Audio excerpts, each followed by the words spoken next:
Владимир, я в прошлый раз здесь говорил, мы вошли в Евразийский экономический союз. У нас есть договор, который состоит из 1000 статей, из 1000 листов. Там все расписано.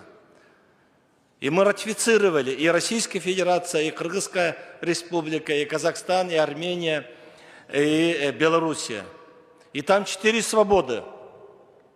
Свободное движение трудовых ресурсов, то есть наших граждан, свободное движение капитала, свободное движение товаров и свободное движение услуг.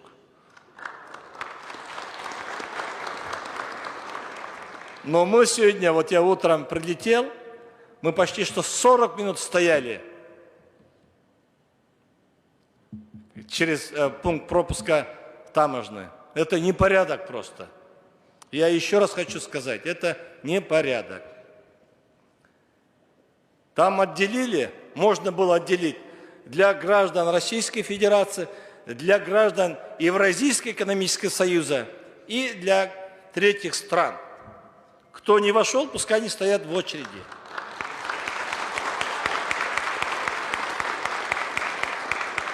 Потому что вот наши граждане, они ежедневно пересекают.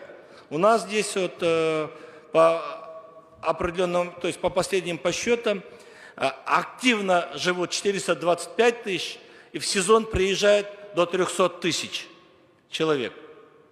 И представляете, какую мы им создаем условия. Тем более Российская Федерация нуждается в грамотных, которые знают русский язык. У них есть образование, у них есть навыки. И самое главное, у них есть любовь к Российской Федерации. Они хотят приехать здесь поработать и заработать для себя, для своей семьи, еще приумножить экономику Российской Федерации. А мы на границах начинаем создавать небольшие такие вот проблемы.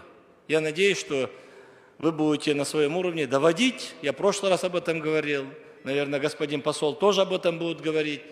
На уровне правительства будут говорить. Но я понимаю, здесь вот определенная система безопасности, но можно немножко отделить, чтобы мы не стояли там с третьими странами.